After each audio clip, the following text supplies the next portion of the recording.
अस्सलाम वालेकुम एवरीवन। देखिए, गलत लोगों के साथ ताल्लुक़ एक अहम समाजी और नफ्सियाती मौजू है जिस पर कुरान और हदीस की रोशनी में भी बहुत कुछ कहा गया है।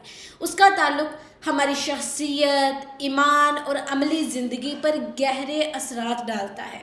सबसे पहले कुरान में अल्लाह ताला फरमा रहे हैं, सबसे पहले सूरा फुरकान में है, हाय अफसोस, काश मैंने फलां को दोस्त ना बनाया होता, उसने मुझे खुदा से गुमराह कर दिया था।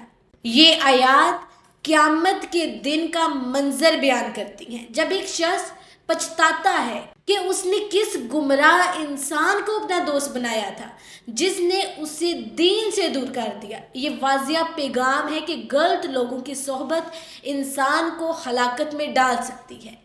दोस्त इंसान के दीन पर होता है। हदीस नबवी है कि आदमी अपने दोस्त के दीन पर होता है, लिहाजा तुम में से हर एक को देखना चाहिए कि वो किससे दोस्ती करता है। ये हदीस हमें तलकीन करती है कि इंसान के अमाल और अखलाक उसकी सोहबत का अक्स होते हैं। गलत लोगों की सोहबत ईमान को कमज़ोर और अमल को फासिद बना सकती है। उलमा ने आयत की तशरीह में लिखा है कि बुरे दोस्त दुनिया में तो लुत्फ़ देते हैं मगर आखिरत में शर्मिंदगी, हसद और अजाब का सबब बनते हैं।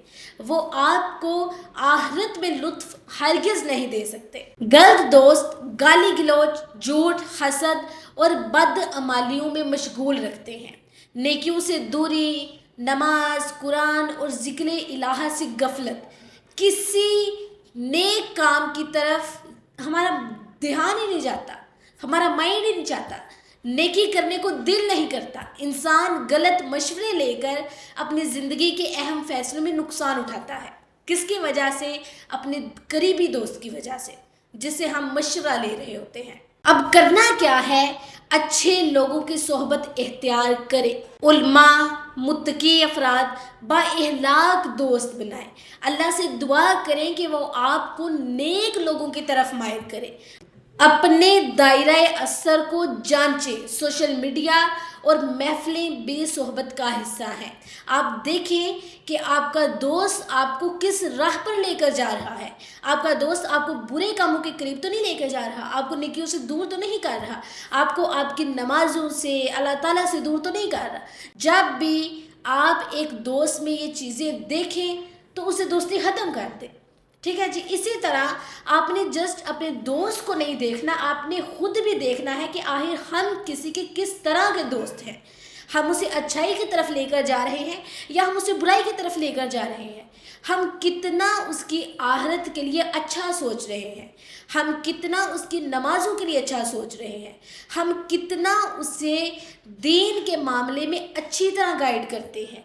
क्या हमारी ज़्यादातर गुफ्तगू दीन पर होती है या फिर फजूल बातें हम करते हैं? अपने दोस्त को नमाजों से करीब करें, अल्लाह ताला के करीब करें। तो आपने जस्ट ये नहीं देखना कि आपके दोस्त किस तरह के हैं, आपने ये भी देखना है कि आखिर आप किसी की कैसी दोस्त हैं। ठीक है जी। आप एक अच्छे दोस्त बनेंगे तो इंशाल्लाह आपकी ज़िंदगी में आपको अच्छे दोस्त ही मिलेंगे। ठीक।